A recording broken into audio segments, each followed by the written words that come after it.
What is up, guys? It is the Sound Alchemist, and today we're back to answer your questions in another episode of For the Greater WAAAGH. I'm the Sound Alchemist, and I'm here with Gershwan. This is a video series where we answer the questions left by you, the viewer. If you have a question for us, comment down below. Put question in front of your question, because we get to those questions first.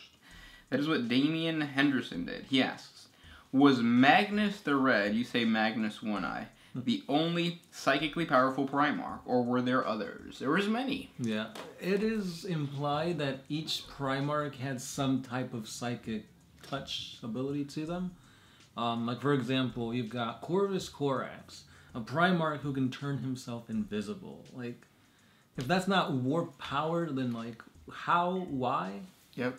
You also had, well, Magnus the Red was definitely the most powerful. He is the second strongest Psyker in the universe. Quotations. And then next, out of the Primarchs, would come Lorgar, I believe. Mm-hmm. And then from there, even Perturabo had visions that were from the warp. And they were of the Eye of Terror, of his apotheosis, or no, Fulgrim's apotheosis. Fulgrim also had psychic powers, right? Yeah. Conrad Kurz. Yep. So most of them had psychic powers. The only ones that really shunned psychic powers or use of psychic powers was Leman Russ and probably Angron. But even then, Leman Russ is known to like he has some type of psychic protection on him. Yeah. Yeah. Which could be residual psychic powers. Yeah. I think in the lore it said that he believed it was from the wolf priests of his, or of Fenris, because when he was born and all that good stuff. But yeah. But yeah, take that how you will. Next question. This one is by The Bird. As the Primarchs return, will the Imperium be able to use them to restock their genetic seed? So gene seed is a thing that basically is super sought after both by Chaos and the Imperium to create more Space Marines. Gene seed is derived from their Primarchs, so yes, kind of. Yeah, kind of. Right now, what's really helping the gene seed problem, because the problem was that towards the end of the 41st millennium, there was a lot of gene seed what is it called? Just corrupted gene seed. So they didn't have it.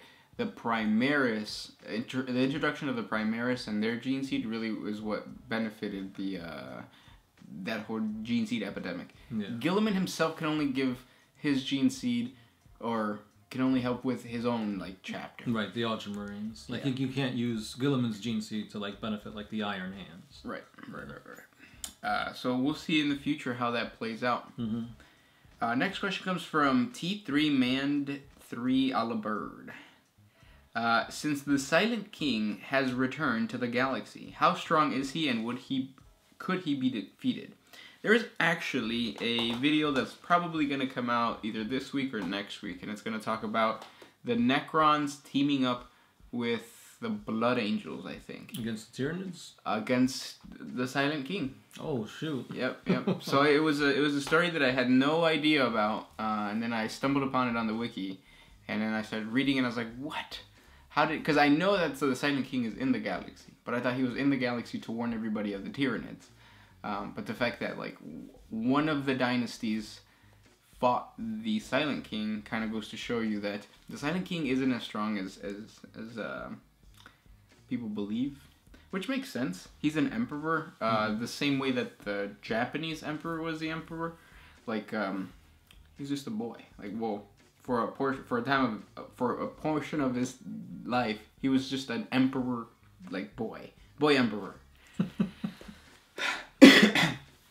The Silent King is kind of the same way, where he could only talk to two other guys, and those guys would talk to everybody else. But the Silent King was silent because he wouldn't even communicate with his people, and it was supposed to build up this thing.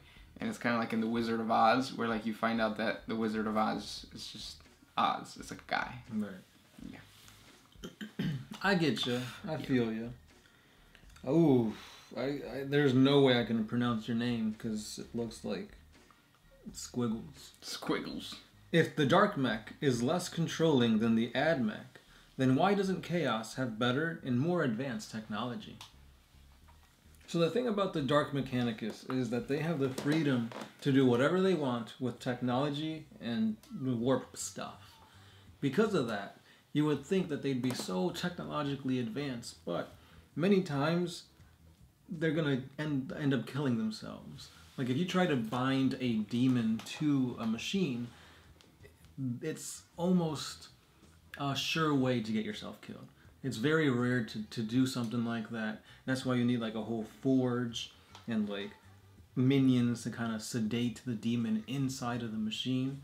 And overall, it's just really, really dark stuff that half the time, you know, accidents happen. Yeah, and you also have to think about you could think about it kind of in our world.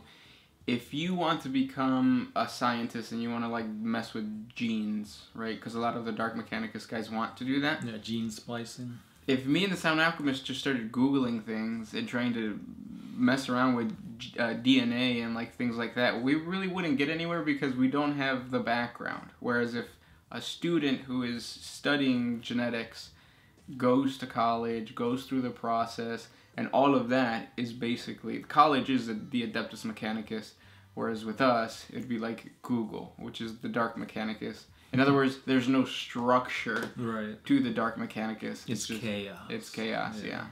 So, yeah. Stay in school, kids. Next question. This one is by the Bird again. Of the dead traitor Primarchs, if they had survived, which would have risen to demonhood, and under what patron god? So who's dead so far? Horus. I don't think he... Well, if he did become a demon prince... It would have to be undivided. Yeah, either that or kind of like Belial. Or Bellicor, where all the Chaos Gods are empowering him. He looks very basic in terms of a demon. Yeah, if he was bigger, like, he'd look badass. But... Yeah, and then the Night Hunter? Conrad Kurz. Yeah. Undivided. I can't see him joining anybody. He would be a badass looking demon prince. I've seen some really badass conversions of like vampire bat-like demon princes, and they look really good. Yep. Who's the other traitor Primarch that's dead? Is that it? I think that's it. Yeah. That's dead. It's dead. Yeah. Well, he might not even be dead. Kurz. Right. He might still be around. He's dead in the story. Next question, again, comes from T3 Man 3 Holabird. Are the Adeptus Sororitas allowed to have children? Can they have children, or have they just like the Space Marines in regard? So are they spayed, or is that neutered? I think you spay female. Are their tubes tied? No, I don't think so. I don't think that their tubes are tied, but no, they're not allowed to have children. They're basically nuns. They're warrior nuns. The only love they have is for the Emperor. Yes. Next question. Oh. Well, that's not to say, though, that it hasn't happened. I haven't run into it in any of the lore, but that's not to say. It happens, especially when they join Slaanesh. It happens. Right, because Adeptus Sororitas do get corrupted by Slaanesh. I've read a pretty gruesome Slaaneshi Adeptus Sororita fanfic. I was sweating in more ways than one. Next question. The Bird again. Since the Silent King has returned to the galaxy, how strong is he and who can defeat him? We were just talking about that. It's the same question. Oh, is it? Yeah. Okay. He commented a lot.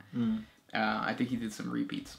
That would make sense. Go ahead. Yeah, next question goes from Mr. Organa. My friends disapprove of my homemade chapter for Space Marines, as I painted them like my favorite NFL team, the Minnesota Vikings, or Minnesota. Do you think this is a dumb idea, or do you think it rules like I do? Keep up the great vids. What colors are Minnesota? Isn't it yellow and It's yellow and purple, which is the same color as the Emperor's children. Oh, yeah. So, fuck your friends. Whoa, let me see them first. But yeah, you could do any color scheme for a Space Marine army. Like, I don't get why. One of my favorite conversions, and this is on our Instagram page, is of a guy who did the color scheme of Buzz Lightyear. Actually, yeah, I know what you're talking about. That one was awesome, and then I've also seen the Ronald McDonald Space Marine. Hello Kitty Space Marines. Yep. Hello Kitty one. What they're all pink, pink and white. Pink and white. And some of them actually have Hello Kitty, like, helmets. If you take the time to paint your army a certain way, your friends better enjoy it. Yeah. Because we've gone into some hobby stores where people are playing with all purple, all like. They just like prime it and then leave it alone. Don't even put a wash on it. Like, I understand if you're just trying to like try them out, but if like you're coming back months later and it's the same thing, then. And then that's not the same as me not painting my stuff. That's different. Our next question. Damian Henderson, is the Sensei and the Star Children canon? No. This was what, second edition? Yeah, around there. Yeah. It goes far back as Rogue Trader. Ooh. But yeah, no, they're not. Basically, I'm assuming you know what they are, but they're like the Emperor's kids. Yeah. So because we have a 40 facts on the Star Children. The Sensei. The Sensei or the Star Children, or something like that. But basically, it was the idea that the Emperor had a bunch of children throughout history, and those children were immortal. So it was up to the Inquisition to seek those children. They were gnolls and sacrifice them to resurrect the Emperor. Which is a really badass idea. Yeah. But. Yeah. Next question comes from, again, T3 Manned 3 Holabird. If you guys, or if given the same vehicles to drive, in a race, who would win? Orcs versus Tau, Space Marines versus Eldar, Imperial Guard versus all 4 Chaos factions having a racer. No modding of vehicles or no magic, just skills. So basically, who has the best fastest vehicle skills? Well, not fastest, because it's the same car. You're right. Who do you think? I have to give it to the Space Marines just because their reflexes and the way they process things works much faster than like the Imperial Guard, Tau, even Orcs, I want to say. Oh yeah. Orcs. I think Orcs would be at the bottom, and then Tau would come next. They rely on technology. Yeah. Yeah, this would be we would be different though. I would say Space Marines, and then the Eldar. I think the Eldar are just naturally quicker. Yeah. I think they process. That's true. Yeah, reality a little quicker. Yeah, it's like to them like we're moving in slow mo, kind of. And it's not magic; it's biological. Next question. Damian Henderson. How long do you think in the canon will it take for all the original Adeptus Astartes to be replaced with Primaris? Well, GW already said that's not going to happen, but that's kind of what it's becoming. Yeah, if you checked out our news video, we said the White Scars are probably going to be next up. But yeah, GW will give us Primaris everything. To the point where, why play your old Space Marine stuff when you got the true to scale, brand spanking new, shiny Primaris? Exactly. What's his question though? Oh, how long would it take, like, in the lore, for the Space Marines to be replaced? I heard the Vigilus campaign's already over. So, lore-wise, now. Pretty soon, yeah. Yeah. Timothy Armstrong asks, this would be the last question. What's the punishment for a Sister of Battle if she breaks one of their rules, like if she broke her vows of celibacy? It's 40K, so death. Yeah, pretty much. Sometimes they are asked to go on campaigns all by themselves, knowing that they're going to die. Like repentance campaigns? I think that's what they're called. Just like Space Marines. But yeah, death. Either death in the hands of the enemy or just death by like the Sister Mayores, I think it's called. But yeah, those are the questions for today. If you guys have more questions for us, comment down below. Thanks for everything, guys. Thank our patrons. Thank our watchers for everything. Yeah. Please check out our Instagram, our Facebook, Patreon, Twitter. We have a Twitter. Yeah. For more things 40K and OMS. As always, I'm the Sound Alchemist. Gersh1. And we are out.